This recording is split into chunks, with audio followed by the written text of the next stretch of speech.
Well, good evening, everyone. I'm very pleased to have been invited to speak at this series of ArchiNet design talks.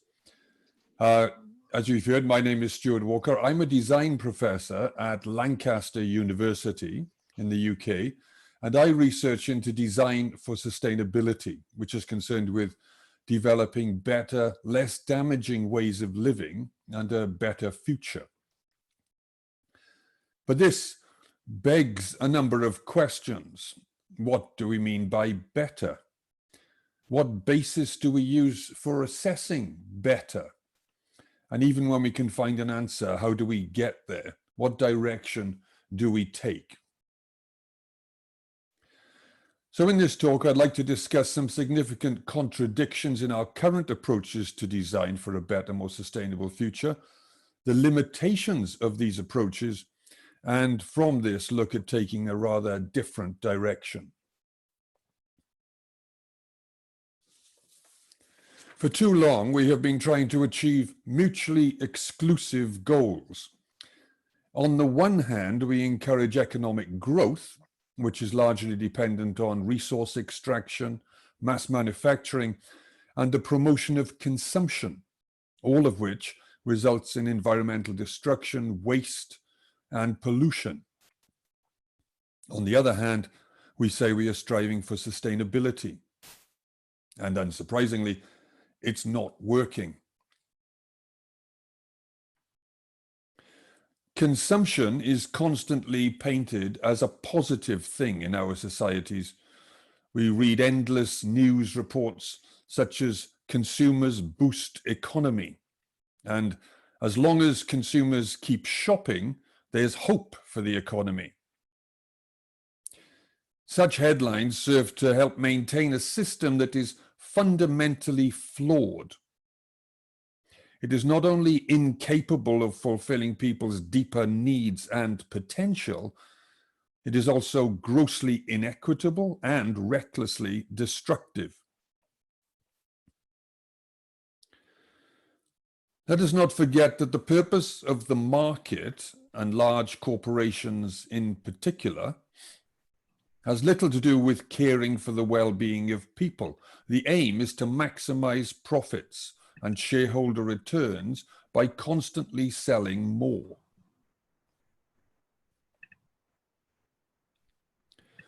To do this, advertising and marketing consultants have to learn about our desires in order to link them with the commodities they want to sell to us. But they do not just try to understand our desires, they also strive to get under our skin, to create desires and cravings for things we had no idea we wanted. In years past, a widely used method for doing this was the focus group. More recently, it has been by data mining large collections of existing information or data harvesting from the web.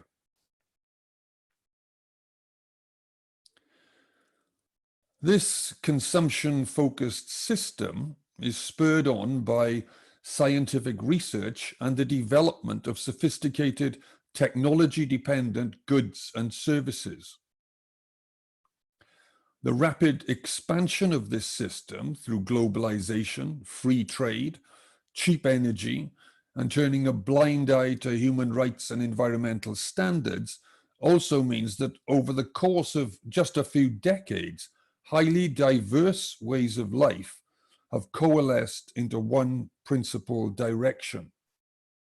People all over the world now find themselves on a superhighway of sameness, characterized by technology, growth, and acquisition. Even though a relatively recent phenomenon, the serious failings of what Bergoglio has called this globalization of hegemonic uniformity are becoming all too clear. In looking for an exit from this destructive course, two interrelated approaches have come to the fore. The first, eco-modernism, offers scientifically based technological solutions to our current dilemmas. This is a continuation and development of modernity, the period that saw science as the rational alternative to superstition, which for many people included religion. It is closely associated with the philosophies of materialism and naturalism, which philosopher John Gray has argued amounts to just another kind of faith, faith in the idea of human progress. Over time, science and technology have become mutually supporting and entangled, leading to techno-scientific solutions which are being employed to address all kinds of environmental concerns. These eco-technologies can make important contributions, but there is a need for caution. If regarded as the solutions to the environmental crisis and implemented without sensitivity to context, and when they serve to reinforce outdated values and priorities, they can do more harm than good. Such technophilic approaches have been criticized as unimaginative and lacking in broader thinking. It is rationalistic and reactive in that it tends to respond to external phenomena. They lead to new products, new sales, and support business growth. But like other products, their production depends on exploitation of the natural environment and destruction of habitats. The approach, therefore, has primarily extrinsic benefits and value, and is therefore rather conventional in its thinking. Eco-modernism, therefore, tends to nourish rather than challenge our addiction to growth-based economics. In its essentials, then, it is simply a continuation of our present course. This first exit can be likened to a mere pit stop for a green respray before returning to the main highway at a slightly slower speed.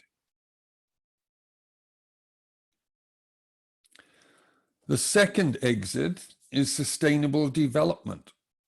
Over the past few decades, the concept of sustainable development has grown in importance to become a significant concern for governments and businesses all over the world. It has been variously defined, but it is usually understood in terms of the interrelated environmental, social, and economic impacts of human activities, the so-called triple bottom line. In practice, it includes technological improvements such as energy efficiency and emissions reductions, which potentially can also lead to socioeconomic benefits through new jobs and healthier environments. Programs designed to implement sustainable solutions have proliferated in recent times. They include life cycle analysis, cradle-to-cradle analysis, the natural step analysis process, product service systems, and the circular economy. It has also prompted nationally and internationally agreed targets and objectives such as the UN Sustainable Development Goals. These include environmental, social, and economic goals, but they continue to advocate economic growth. Clearly, considerable efforts are being made, yet deep contradictions remain, so that despite these efforts, emissions continue to rise, species continue to disappear, and disparities between rich and poor remain extremely high, even in the wealthier nations. In our approaches to sustainable development, therefore, the values and benefits are primarily extrinsic in nature.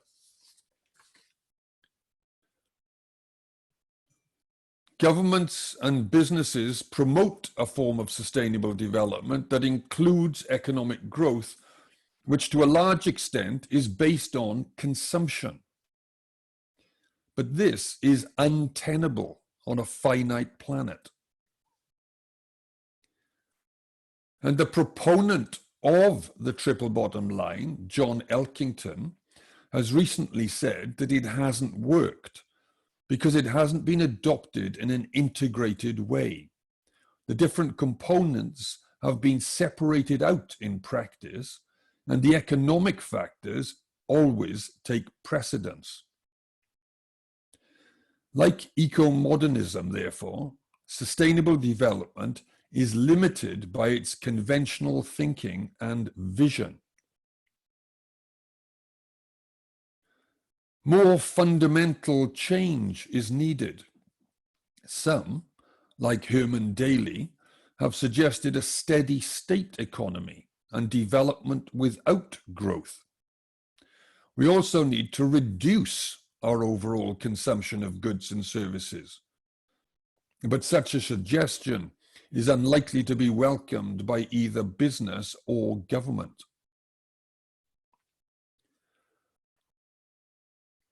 Sustainable development is more comprehensive than eco-modernism, but it still falls short. A more fundamental change is needed in outlook and values if we are to move away from our current ideas of what constitutes a good life. This second exit, then, can be understood as something of a detour, an alternative route, but leading in the same direction.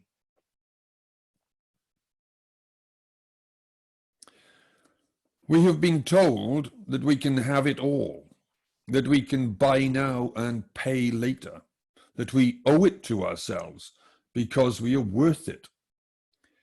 For decades, we seem to have believed this patent nonsense. But the mood is changing. Not only is all this consumption having ruinous effects on the natural environment and is in conflict with a fairer society, it is also incompatible with the achievement of personal happiness. Today, mounting concern, especially among young people, is beginning to break the spell of unrestrained acquisition.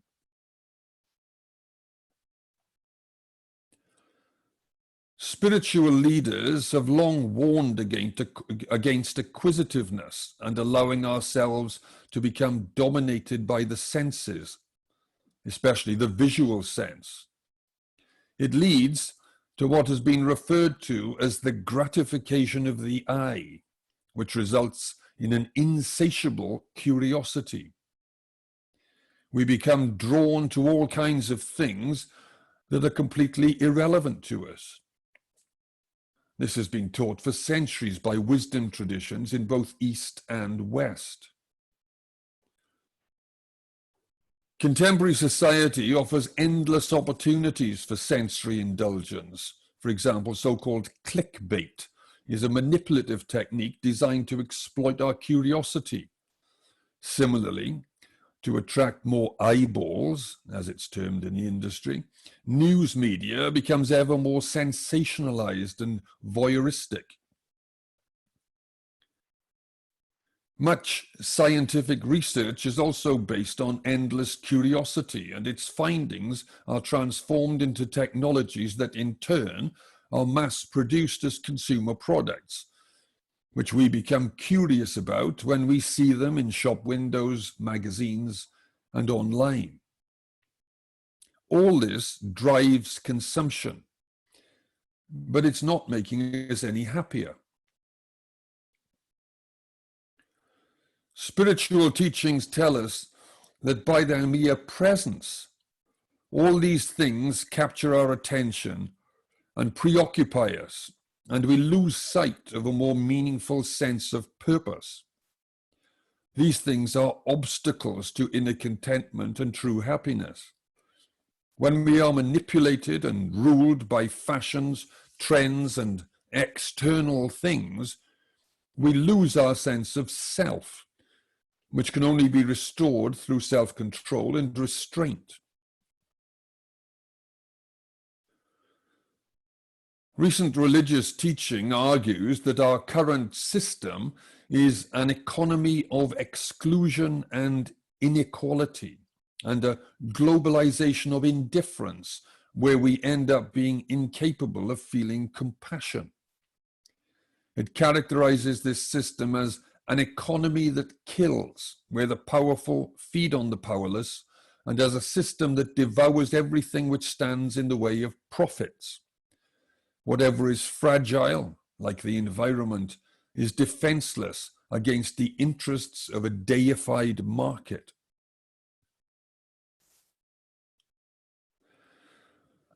Research indicates that in high consumption societies like the US, some people are questioning the links between possessions and the good life. We have also seen the emergence in recent years of new kinds of business provision, replacing high turnover production with product longevity and services. Product sharing, such as tool libraries, which are springing up all around the world. Maker and repair spaces, and shopping malls selling only restored, recycled products. All these can make important contributions, but they are nowhere near enough given the magnitude of the task. We also need to make significant reductions in consumption levels through deconsumption and dematerialization, by which the same benefit is achieved using fewer materials. But in a growth-based system, dematerialization alone will not have sufficient effect. We must also recognize that consumerism and its impacts are all related to our ideas about development, which is interpreted primarily in terms of material benefits. This is worldly or external development, and it is this that is destroying the planet and reducing our quality of life. So the third exit will need to take a different direction altogether, one that does not simply continue to create variations on a familiar theme. For lasting change that is willingly sought, we have to address something deeper in ourselves. Therefore, the road to recovery is not simply about outer development and extrinsic benefits, but also inner development and intrinsic rewards, a change of values and priorities, a change of heart, if you like. Spiritual and philosophical traditions down the ages tell us that inner development, personal flourishing, and the creation of a meaningful life are cultivated through moderation, humility, compassion, our relationships, and our treatment of other people, other species, and the natural environment. When our priorities are informed by self-transcending values, our actions in the world take on an altered tone and emphasis, leading to qualitatively different solutions. Inner and outer become mutually informing and unified, breaking down the distinctions between subjective and objective, facts and values. And a more holistic approach emerges, one in which we see ourselves as integral to the world. This differs from our current view, where we see ourselves as separate from the world and regard it as merely a resource to be controlled and bend to our will.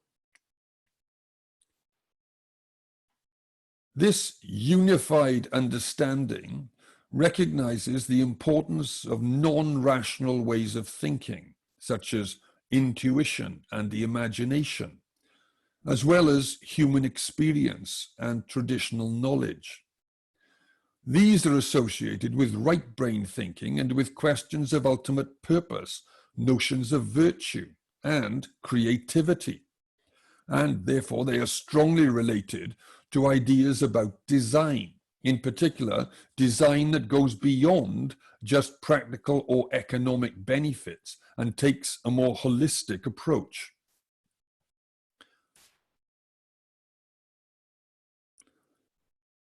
So let us now look at the implications of inner development for design.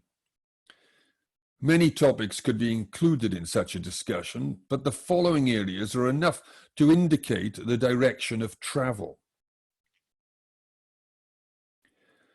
In the wealthier countries, the idea of sufficiency flies in the face of the dominating themes of our culture, which are about innovation, progress, advancement, bigger, faster, better, and more. Sufficiency means avoiding excess and extravagance in design, moderating consumption, and developing a sense of self-discipline. This helps reduce outer signs of status, difference, and social position, which are commonly expressed through prestige designs. In turn, this is related to our sense of contentment and happiness.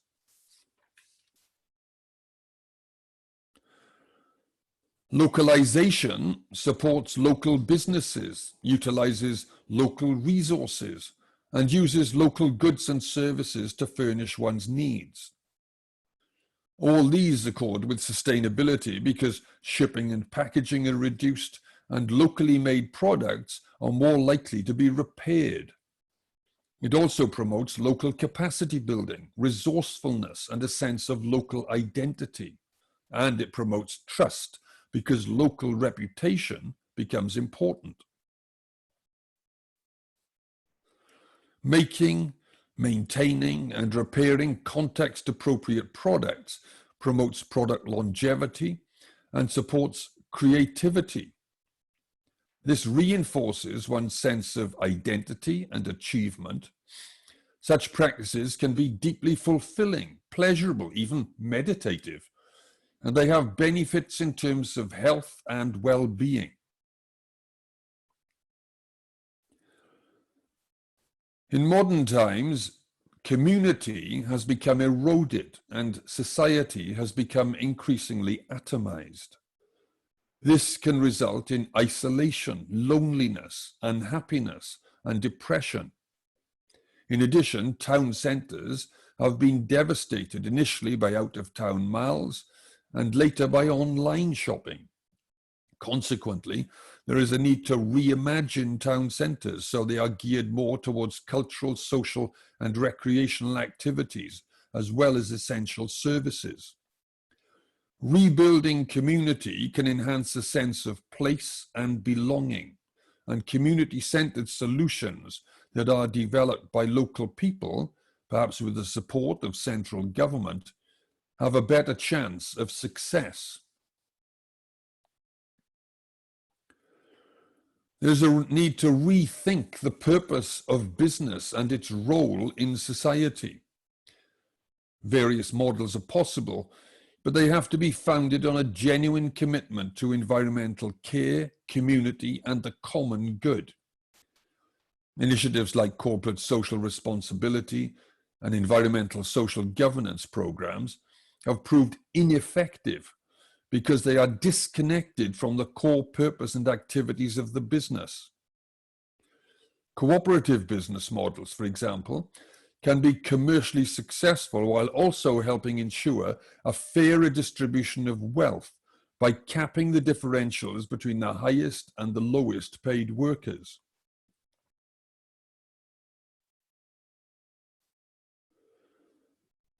Government programs for regional economic development generally support new technologies, innovation, business growth, and incentives aimed at attracting large companies from elsewhere. Such policies tend to reinforce top-down solutions. Research shows that rather than economic growth, what matters most to people are their health and general well-being, their relationships at home and at work and in the community. And Timson argues that for locally developed, locally led initiatives that are facilitated by government, he calls this upside-down government.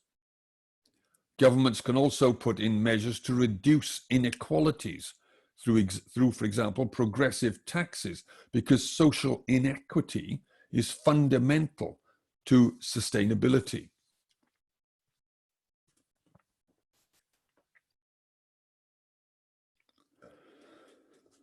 Design has an important role to play in developing creative work that contributes to meaningful ways of life and goes beyond basic needs, practical utility, and worldly pleasures.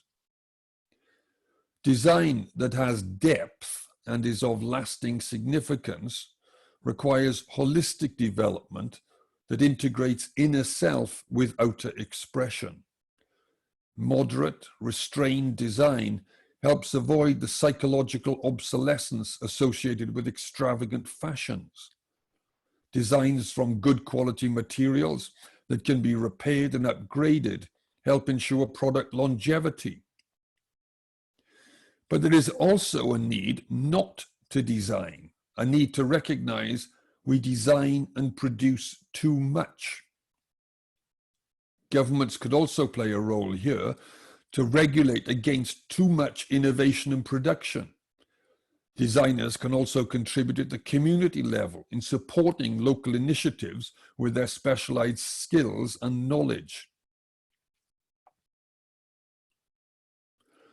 Consequently, the third exit for design is rooted in inner development and driven by quite different values and priorities. It rejects agendas that deliberately foster social division, dissatisfaction, and feelings of vanity, and it questions innovation for its own sake, which results in overproduction, rising resource and energy use, pollution and waste, and the destruction of the natural environment. Instead, it is a form of design that values sufficiency, localization, making and maintaining the things we already have, and developing initiatives and services that help rebuild a sense of community. These directions can be facilitated through more cooperative business models and through government policies that support positive change at the local level. All these areas help define a more integrative and substantive role for design in shaping a more meaningful material culture and a more sustainable future. This brings me to the end of this talk, so thank you for your attention. But if you'd like to read more about the topics I've covered here, my most recent published book is Design Realities, and my next book, which will be published in December, is called Design and Spirituality. Both of these are published by Routledge. Thank you. Thank you, Doctor. We already notified everyone if they have questions to send it now. Okay, this is Dr. Abir. Hello. Yes, hello, good evening. Thank you, Dr. Walker, for this very informative presentation. I like when you mentioned the first exit, the second exit, that they are in contradiction with the goal that we want to achieve the sustainability thing. But in the third exit, you try to propose kind of a new value system, yes. a new system that in a way defies the ABC, the basics of capitalism and the existing system, which turn the third proposal into kind of utopian thinking. There is no mechanisms or implementation mechanisms to turn such proposals into reality, because they in a way contradict with the existing system, which direct our style of life and our orientation in life against sustainability and these things. The deep level of the existing system is in contradiction with what you are mentioning. For example, you mentioned that we need to have a bottom-up government. This very much in contradiction. It defies the basics, the main pillars of the modern state and capitalism, which is power-based state. How can we just give up some of our power as a state to achieve sustainability, which is in a way against the entrepreneur and economic capitalism and economic political capitalism in a way? Okay. So I feel it's utopia more than implementable. Thank you. Yes. Okay. Well, my response is I don't think it's utopian. I think it's inevitable. I don't think we have a choice because the environment is falling apart, and if we really do live in an unsustainable system, that means it cannot continue beyond a certain point. Now, the way we can change, there are a number of ways we could change. We could do it voluntarily and slowly come to terms with this, maybe quickly come to terms with this, given the pace that we need to change. Or the alternative is we do it through conflict and very significant, very quick change, which could be very bad for a lot of people in the world. So we can do it voluntarily, or we can do it involuntarily. But to think that we cannot change, I think really doesn't look back on our history to see that this capitalist system, which has been in place for not that long in human history, to be honest. Our current consumer system has been maybe running for about 150 years. And the modern sensibility, maybe 200, 250 years. So in the history of humankind, it's a very short period. And we've developed a very unsustainable system in a very short period. And before that, we had other ways of living, far more sustainable ways of living in many ways. The medieval period, for example, was a whole, before modernity, was a whole different way of living. And there are many sustainable societies around the world that we can look to. Now, we might look at those societies and say, we don't want to live like that.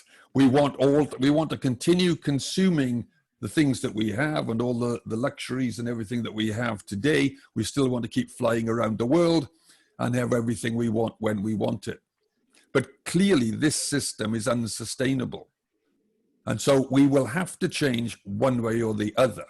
And as I say, we can do it voluntarily, and we can do it by making the right decisions now when we have the chance, or sooner or later we'll be forced to change. And that might not be pretty.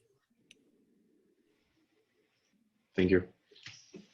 So we have Dr. Ali.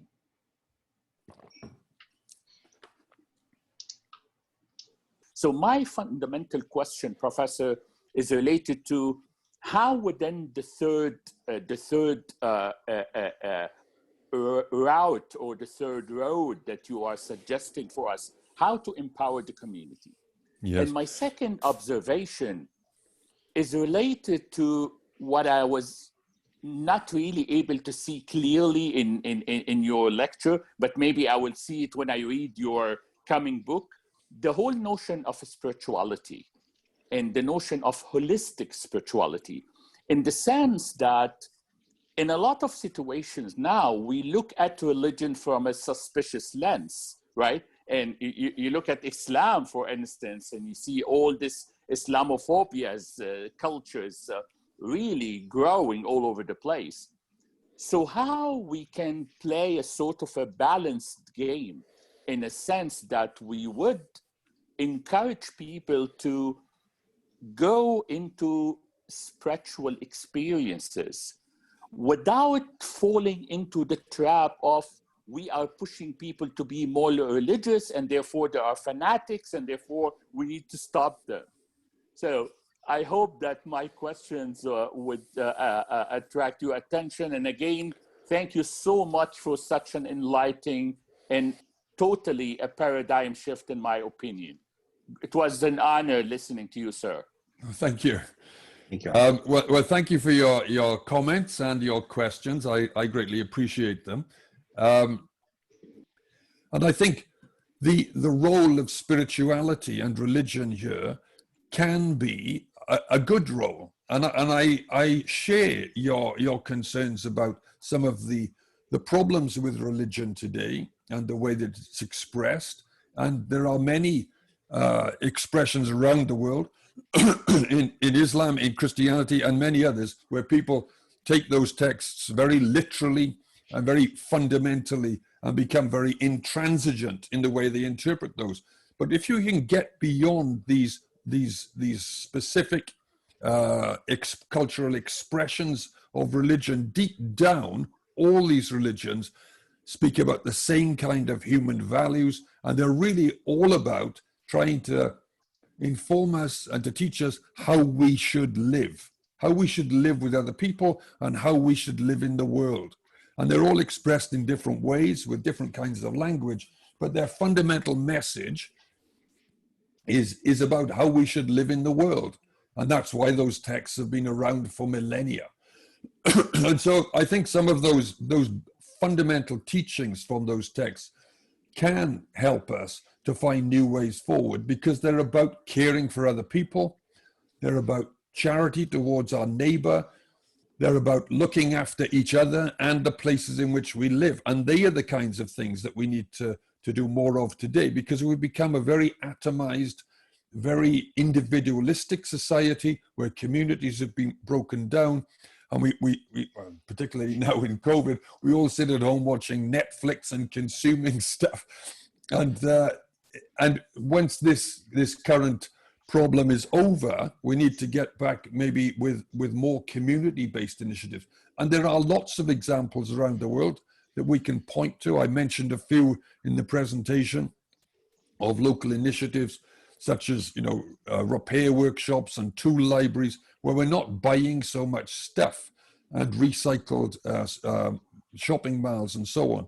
So these kinds of initiatives can help, but they can also grow so that we are not necessarily completely changing and going back to some sort of living in a cave or something, but at the same time, we're not consuming so much. Thank you, Professor. We have other two written questions we had. This is from George. His question, looking at objects in the presentation, how to make it new, but also respect the tradition involved and also pay their communities some amount of money. So, sorry, could you repeat that question? Okay, looking at objects in the presentation, how to make it new and but also respect the tradition involved and also pay their communities some amount of money. Yeah. Well, I think this is where the creative industries and design can come in. There are other examples that I could have shown in the presentation, because we've been doing quite a lot of research over recent years in Britain and in North America and in the Far East, looking at traditional practices, traditional material culture, traditional ways of making. And I think designers can bring a lot to that, to make things more appropriate for today's tastes and today's needs, while maintaining many of the traditional practices that are culturally relevant and appropriate to place. And there's a furniture designer who we've had speak up in Lancaster, a young furniture designer. He was a design graduate in the UK, and then he started his own small furniture practice using traditional methods, so traditional forestry practices and forestry management practices to grow the wood for his practice, but using traditional methods in the making of the products. But the type of product he's making, the designs are very contemporary. And so there's an example of how you can combine old and traditional and learn from those practices from a sustainability point of view, which is very dear to his heart, but also create products which suit a modern tastes and modern interiors. So that's one way, for example. Yeah. So last question we had from Nikos. How can we push our desire for change through a system of corruption? So, say again. Okay, Nikos is here. Okay. Hi, can you hear me? I can. Yes.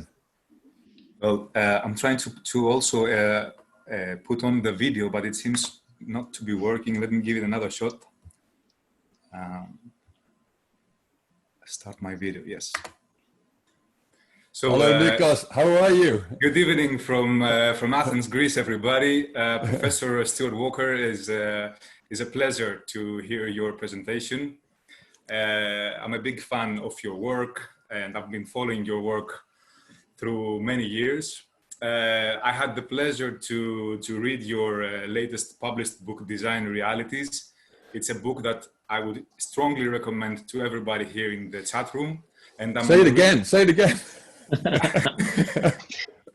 I strongly recommend it, and I'm looking forward for your upcoming book to place it on my collection of your books in my library here in Athens.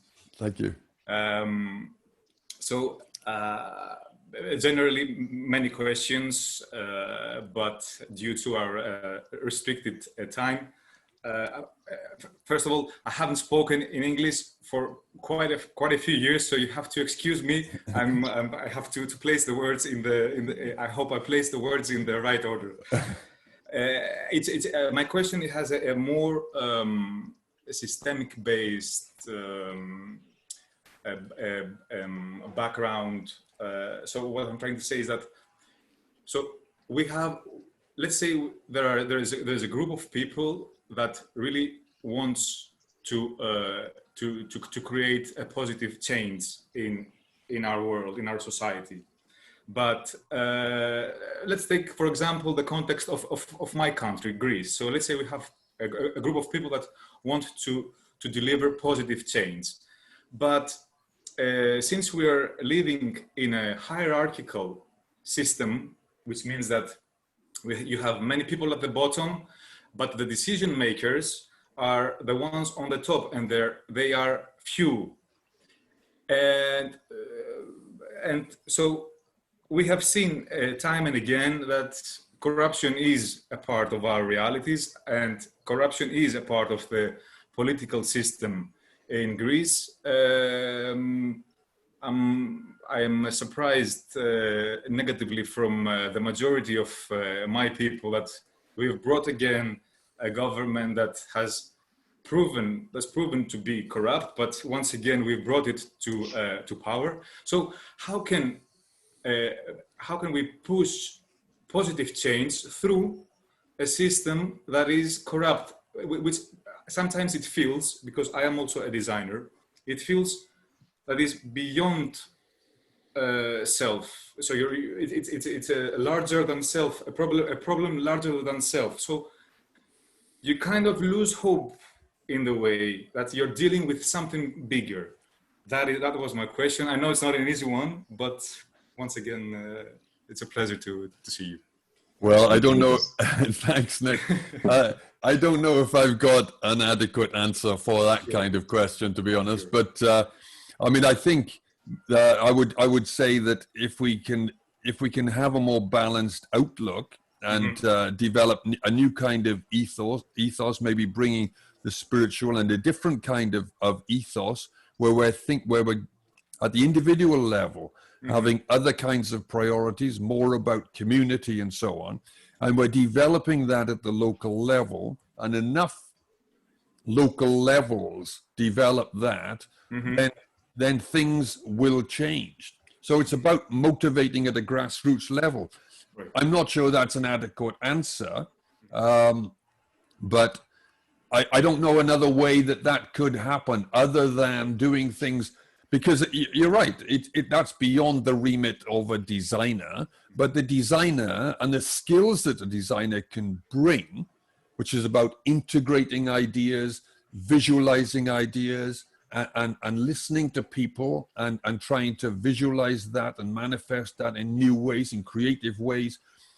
All that, those kinds of skills are very, very important at the local level. Not everybody in society has those kinds of skills. Designers, we are trained in those kinds of skills because we're designers. So there's skills there which we can bring at the local level and motivate people and gather people and focus energy. And that is within the remit of the design, the individual designer. And really, that's all individual designers can do, unless they want to stand for parliament. Exactly. And become politicians, but then they wouldn't be designers.